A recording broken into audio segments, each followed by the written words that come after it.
Hello guys, welcome back to our channel Surajit Finance. Today topic is why petrol price is increasing and what will be impact on economy and stock market. आप सभी को पता चल चुका होगा कि petrol price continue India में बढ़ रहे हैं और बढ़ सकते हैं. अभी कैसा है, लास्ट 10 डेज़ में फोर्थ टाइम ऐसा हुआ कि पेट्रोल का प्राइस बढ़ रहा है. कल 25 मई 2026 को पेट्रोल का प्राइस ₹1 रिटर्न बढ़ा. तो इसका इम्पैक्ट क्या पड़ेगा इंडियन स्टॉक मार्केट में और इकोनॉमी में, आपके इन्वेस्टमेंट में क्या इम्पैक्ट पड़ेगा, आज हम वही समझेंगे. So let's start. Inflation increase. आपको पता है कि जब भी पेट्रोल का प्राइस बढ़ता है तो ट्रांसपोर्टेशन कॉस्ट बढ़ जाता है. जब भी ट्रांसपोर्टेशन कॉस्ट बढ़ेगा तो आपको जो भी प्रोडक्ट आपके हैंड टू हैंड आ रहा है, जो भी ग्रॉसरी आ रहा है, जो भी वेजिटेबल आ रहा है, जितने भी प्रोडक्ट आपके हाथ में आ रहे हैं, सारे प्रोडक्ट ट्रांसपोर्टेशन के थ्रू ही आते हैं. तो जब ट्रांसपोर्टेशन कॉस्ट बढ़ेगा तो ऑटोमेटिक वो चीज़ का प्राइस बढ़ेगा. तो इन्फ्लेशन इंक्रीज़ होगा फ्यूचर में.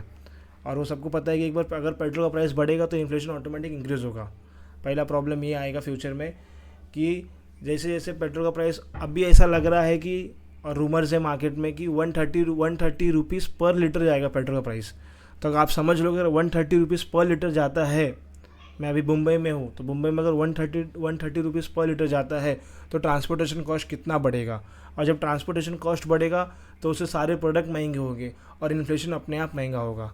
तो पहला प्रॉब्लम तो ये आएगा. सेकेंड आया कंज्यूमर स्पेंडिंग फेल होगा. अभी जो आप और मैं इतना खर्चा कर रहे हैं वो क्यों खर्चा कर रहे हैं, क्योंकि हमारे पास पैसा बच रहा है.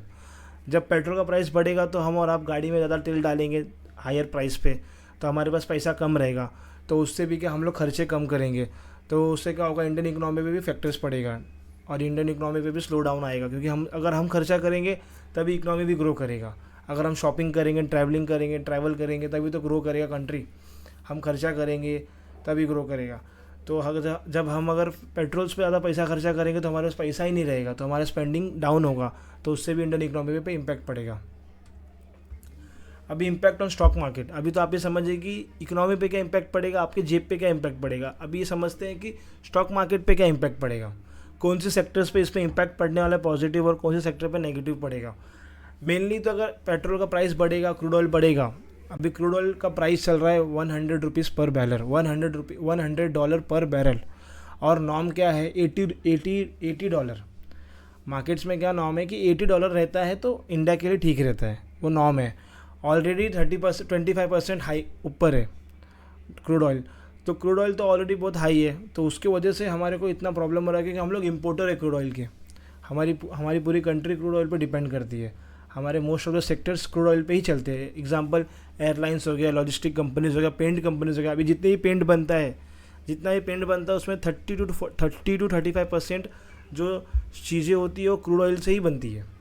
तो पेंट सेक्टर में एक बहुत बड़ा इम्पैक्ट पड़ेगा. सीमेंट कंपनीज, अभी सीमेंट कंपनी से भी क्रूड ऑयल का एक बहुत बड़ा कंपोनेंट होता है कि हाँ उसमें यूज़ आता ही आता है. ऑटो कंपनीज, अगर जब फ्यूल के प्राइस ऊपर जाएंगे तो ऑटोमेटिक ऑटो कंपनीज़ के ऊपर प्रेशर पड़ेगा. लोग कम कार खरीदेंगे, कम बाइक खरीदेंगे. तो 2 व्हीलर और 3 व्हीलर के सेक्टर्स में भी शॉर्ट टर्म में प्रेशर रहेगा. पॉजिटिव इम्पैक्ट पड़ेगा सेक्टर्स के ऑयल कंपनीज़ में, उनके मार्जिन ग्रो करेंगे. क्योंकि वो अगर पब्लिक कैसी ऑयल तो खरीदेगी, पेट्रोल तो खरीदेगी चाहे कितना ही महंगा हो जाए.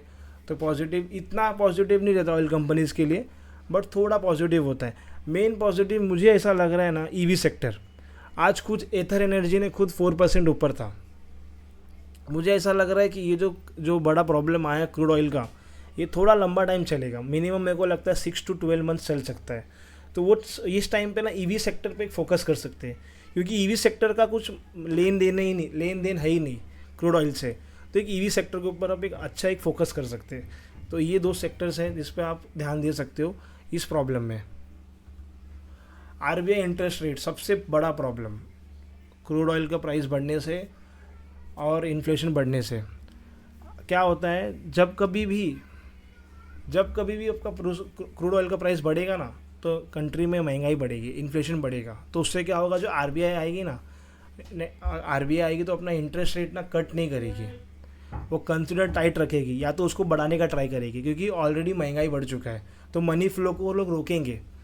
तो उससे क्या होगा, इन्फ्लेशन को कंट्रोल में करेंगे. तो इन फ्यूचर ऐसा हो सकता है कि the RBI may delay interest rates और even consider tighter monetary policy. Higher rates can be reduce the market liquidity and put pressure on stock valuation.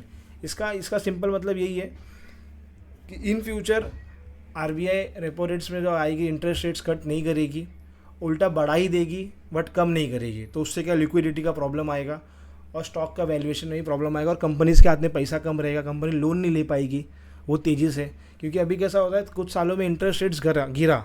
अभी लास्ट रेपो रेट्स में जो मीटिंग हुआ था आरबीआई का मॉनेटरी पॉलिसी का, तो उसमें repo rate last repo rates में इंटरेस्ट रेट्स को कम किया गया था।